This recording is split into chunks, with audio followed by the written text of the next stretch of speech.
Alexa, stop! If I do a copyright fucking infringement again. That's it. Good girl. Alright. Science fans, observatory fans, flat earth fans, triangular earth fans. Everybody's welcome. I'm about to cross Olaus out because he came up a bit short on his on everything basically. Yeah, I'm sorry. Now, it's very important, anybody who's watching this, if you feel I've made an error and there's something I've missed with Olaus, be sure to let me know. Be sure to bring the actual explanation. There isn't one. Forget it. Illogical, dead, gone. Whoop.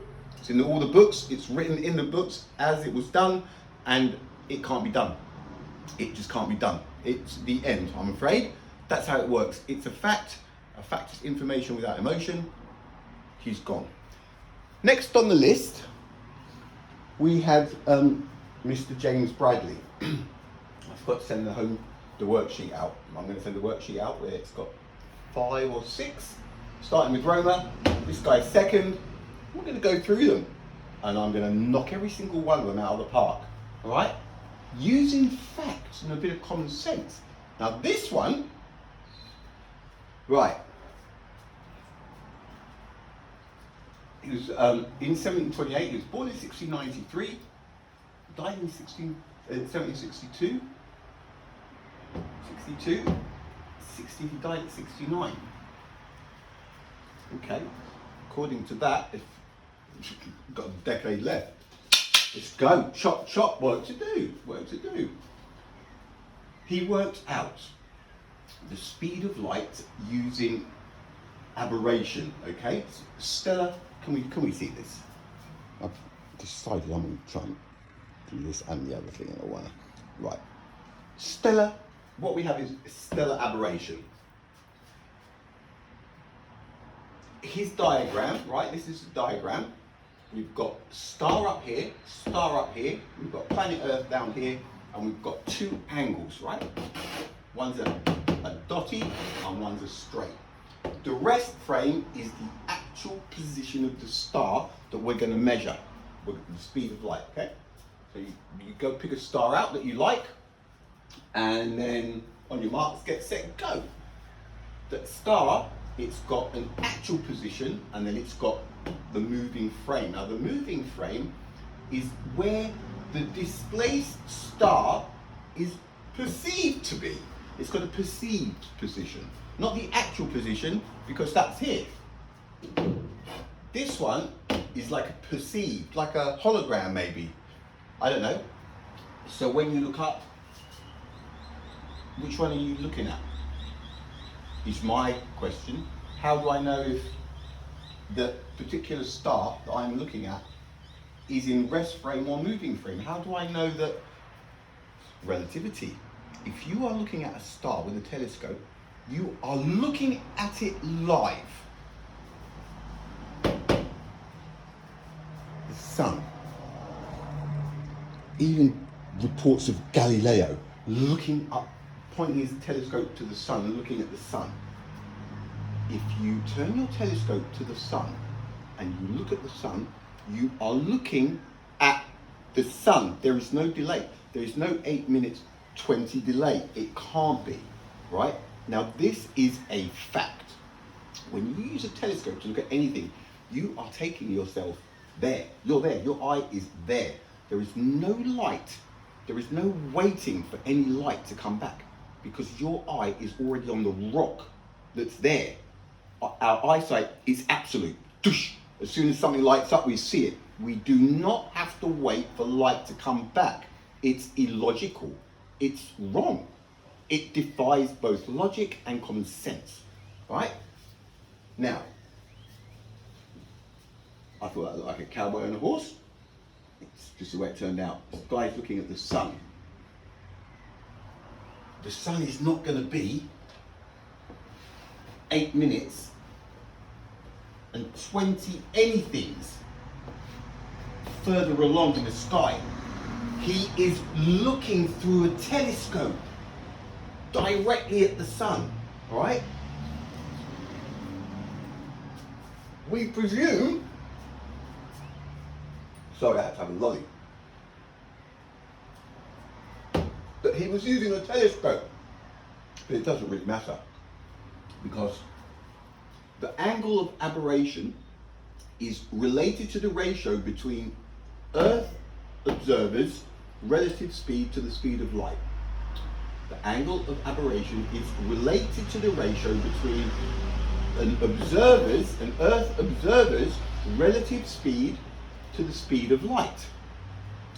So my speed relative to the speed of light right now. Alexa, what is Earth's relative speed? From explained.com. The Earth moves relative to the Sun at 66,000 miles per hour.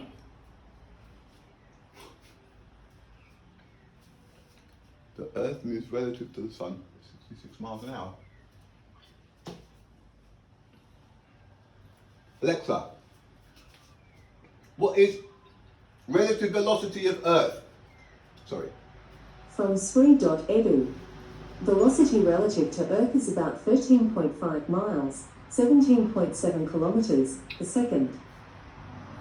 Okay. Alexa, what's aberration? A chromosomal abnormality, chromosomal anomaly. Alexa, stop. Alexa, what is the angle of aberration? From moviecultures.com. The angle of aberration is related to the ratio between Earth observer's relative speed to the speed of light. Alexa, what does that mean? Sorry, I didn't catch that. What would you like me to define? Alexa, what does the angle of aberration is related to the ratio between Earth observers' relative speed to the speed of light? What does that actually mean? From sciencealready.com.au. The angle of aberration is related to the ratio between Earth observer's relative speed to the speed of light. Listen, all right? And knowing I'm being made fun of. In 1728, James Bradley used the angle of displacement measured from Earth as well as relative velocity of Earth to calculate the speed of light. Now, what? The angle of displacement, moving frame, the displaced perceived position. So, James used the displaced perceived position measured from Earth as well as the relative velocity of Earth to calculate the speed of light. So he used this, its position, right? But its actual position is here, but he used this one, right? And the speed of Earth to measure the speed of light. How? How do I look up at a star for a minute, 10 seconds, a day, or all night, and work out the speed of light because of the other angle? Listen, again, it's an absurdity. It makes no sense. This makes no sense, right? Due to relative velocity of Earth, that's stellar aberration. He's going to get crossed off on the board. So if somebody, all of you science buffs out there, it's not a case of saying, yeah, no, he did it. You've got a couple of things here related to the ratio between Earth observer's relative speed to the speed of light. My relative speed to the speed of light, but we don't know what the speed of light was then because that is what he's working out. And the angle of displacement measured from Earth as well as relative velocity of Earth to calculate the speed of light. Due to relative velocity of Earth, and that, right, it's flushed. So after doing that,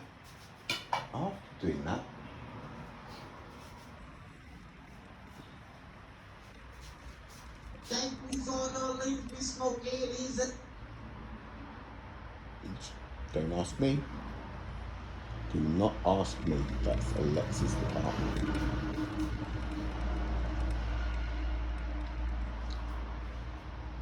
He's not up there, is he? I'm thinking Bradley. He's number 2 on the list of the observatories. Let's track him down. The best one we have, 1961, the oldest, not counting the beefier there. So we went Bradley, BL, BRE, and why is the page moved? Right. Bragg.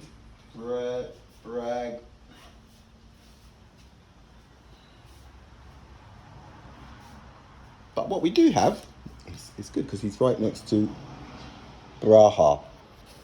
There we go. See, we've got Otico there. Otico, Braha. But there's no Bragg. So it's gone from C, Brack, to Bragg.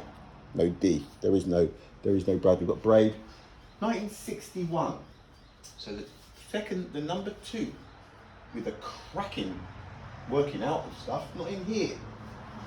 So I thought, can't be that big a deal. But they just every now and again they'll forget one out, won't they? So then we come up to 1967, 1968. Let's have a look. So I've already got a ticket in there for Braha because he's a good egg. We have a Bradley, right?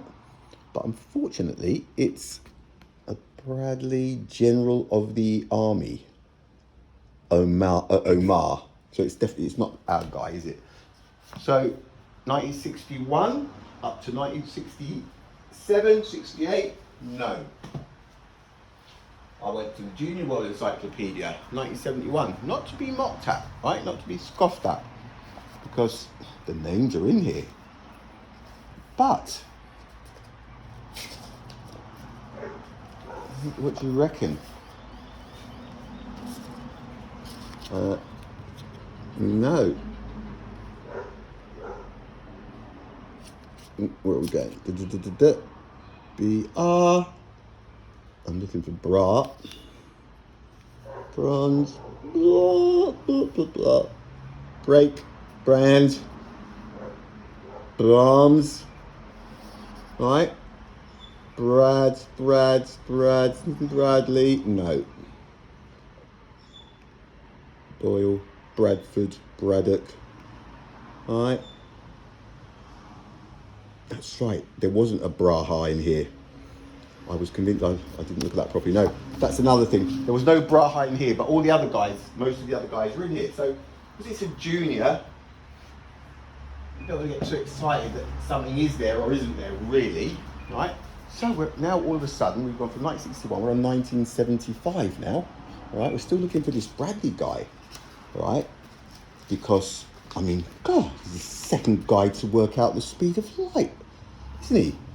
So, no, Bradley, we've got Bradley the General again, right?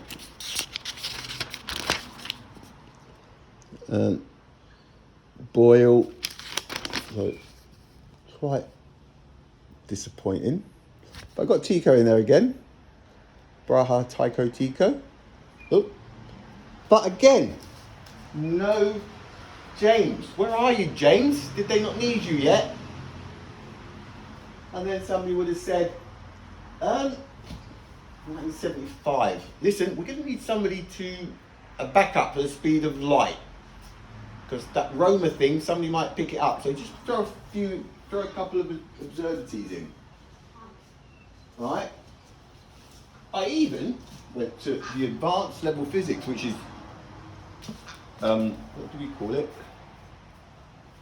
I've forgotten now, horseradish. That's right.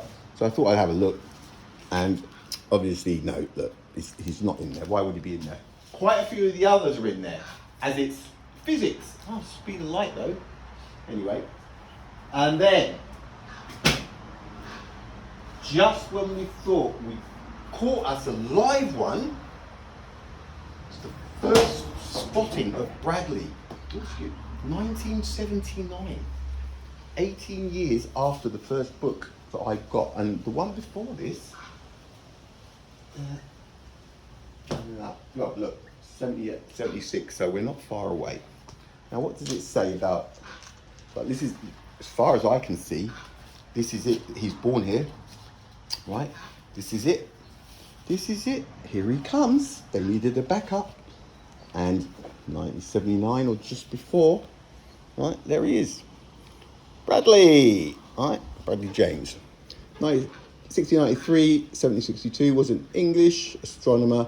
His extraordinary talent for precise observation led him to two great discoveries: the aberration of light and the nutation, nodding motion of the Earth's axis. See aberration in astronomy. Bradley was born in St Shelburne, Gloucestershire, and was educated at Oxford University. He became a professor of astronomy at Gosford in 1721 and served until 1742. Then he became Greenwich Observatory director. All right? So it's like, whoo, close one, you know, just in the nick of time, because we were ready to, and then, because there's always, and then what? And then we came to 1984, and only the General Bradley was there again, all right? So James is gone. It's Hewitt. James! He's not in 1985. He is in this 1986, but he's not in this 86, he's not in that 86, and he wasn't in that physics today, and he wasn't in those, so he's not in any of those, right? So this is going to be only the second time that this guy has appeared. It was in a World Book 1979, and it's in a Funk and Wagnall 1986. Now let's see what it says about him in here. Okay, where's my glasses? Right. So, where is he? We've got Tico there. Bra. And we're after Bradley. Bradley is Bradley Omar, the General. Bradstreet. Oh, look, here he is. Still not too much, but anyway. Bradley James, British astronomer, born in Sherborne, Gloucestershire, England, and educated at Balliol College, University of Oxford. In 1729, his theory of the aberration of the fixed stars, containing the important discovery of the aberration of light, was published. Bradley also discovered the phenomenon of mutation, or the vibration of the Earth's axis. The extraordinarily precise observations that Bradley made at the Greenwich Observatory were extremely useful, especially to the German astronomer Friedrich Bessel, who in 1818 published a catalogue of star positions computed from Bradley's observations. Now, every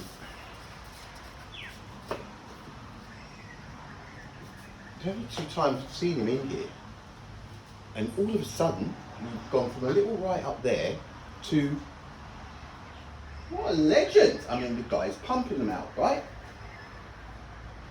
Absurdity or not? We've got this bad boy.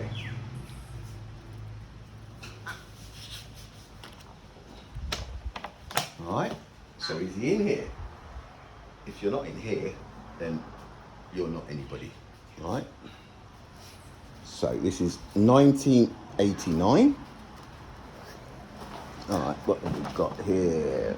Brad. There's Tico. Up there. Braha Tico. Bray James. Brahms. Braga. Bradley. Omar. Bradley James. Top left, look, there he was all along. English astronomer, born at Sherborne, Dorset, and educated at Oxford, he became vicar of Bridestone in 1719. Even earlier, a remarkable talent for astronomy and mathematics had led to his election of FRS in 1718. He was a professor of astronomy at Oxford from 1721 until he became Astronomer Royal in 1742.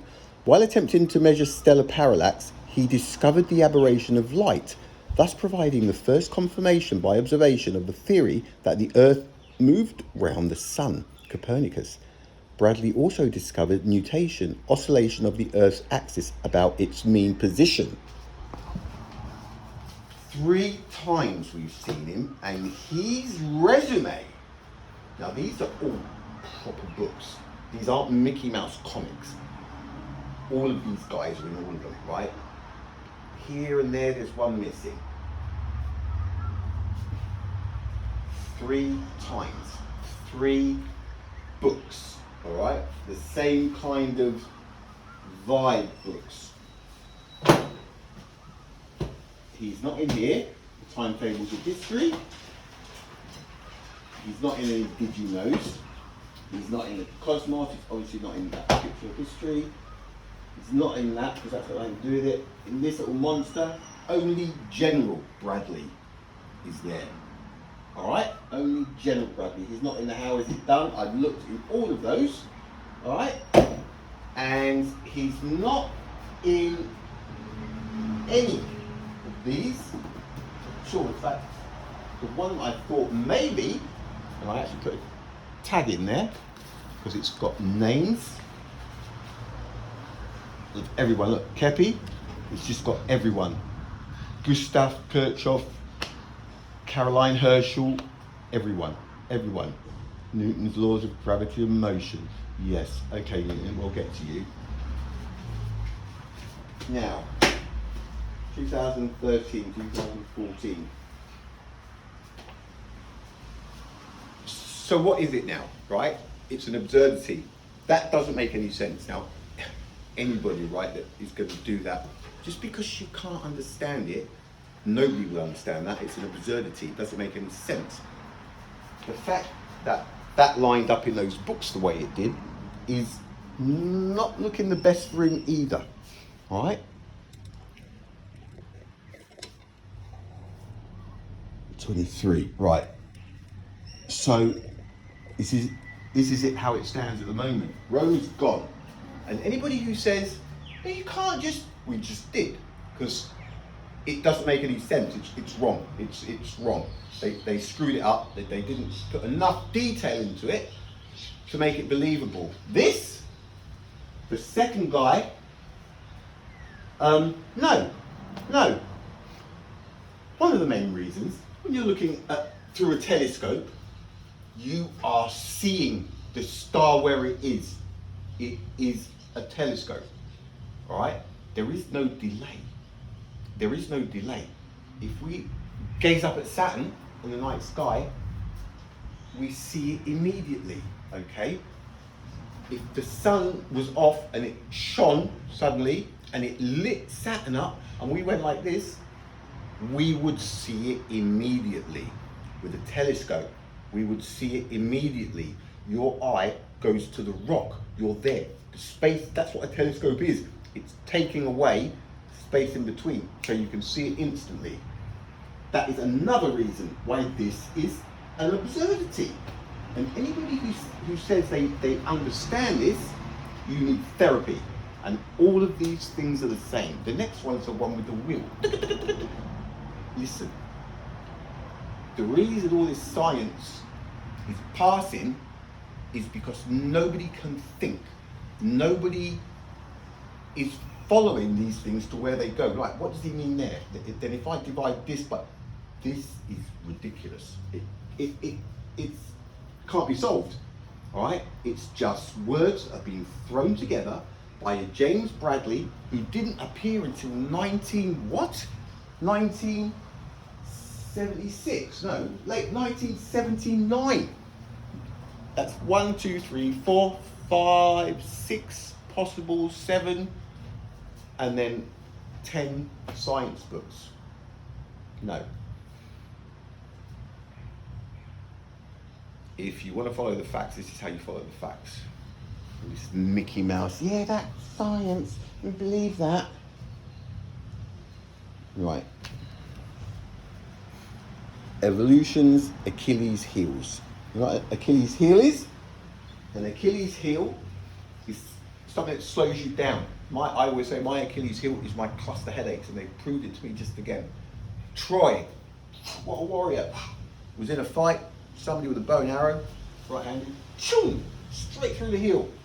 He lost, he died because of it, right? So now people say, oh, that's my Achilles heel, something that slows you down. Mine's my clusters. And people's lack of common sense tends to slow you down as well. I just want to read just 2 pages, or it might even be just one. Evolution's Achilles heels, 2017. PhD scientists explain evolution's fatal flaws in areas claimed to be its greatest strengths. Now, folks, can you be objective? All right, now where's that page? It's all really interesting, and it all makes perfect sense. It's logical, right? It's logical. Ethics, right, here we go. I should have had this ready to go. This is all a bit sudden. Well, I was going to do this tonight, but there we go. Right. All right. The challenge, but we're not even going to start at the challenge. We're going to start here, right? Cosmology is not even astrophysics. All the principal assumptions in this field are unverified or unverifiable in the laboratory because the universe offers no control experiment, i.e. with no independent checks, it is bound to be highly ambiguous and degenerate. Every time I come on and I go, that's speculation. Well, it is speculation. All of it is speculation, but no, it's been proved. And then we start whining like babies, and then I don't understand the science. It's just common sense. It isn't science. I only found this book today. It isn't science. Right, here we are. This seems a fair analysis because cosmologists today have invented all sorts of stuff that has just the right properties to make their theories work, but stuff that has never been observed in the lab, right? Things like the mysterious dark matter and dark energy. Lou says they have become comfortable with inventing unknowns to explain the unknown.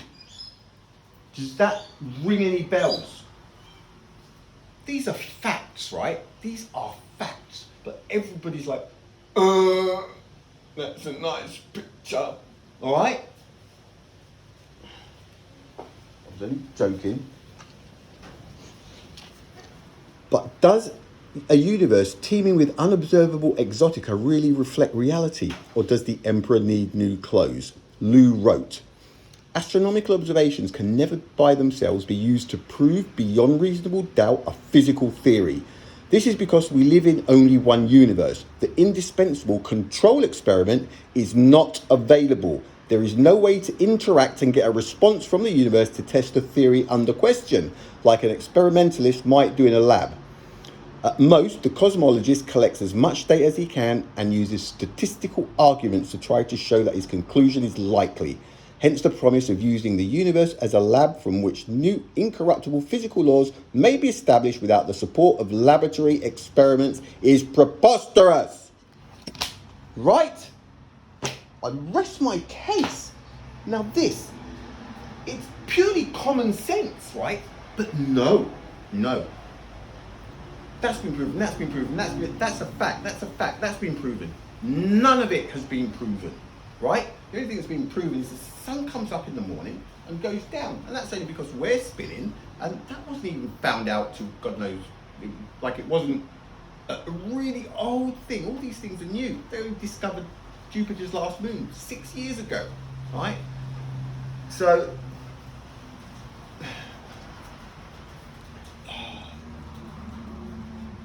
considering I didn't feel like I was prepared, but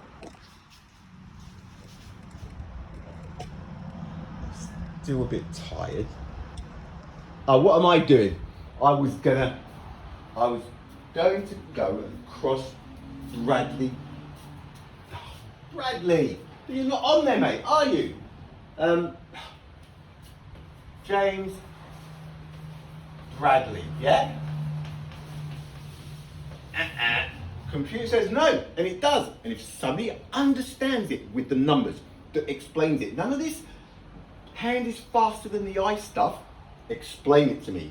This is rubbish. It's an absurdity. It makes no sense. Just like Roemer. The next one is going to be the ticky ticky ticky ticky ticky ticky ticky ticky ticky ticky. I'm going to send out the worksheet after I do these reels. All right, back in business. Nearly 24 hours without a headache. I'll be back.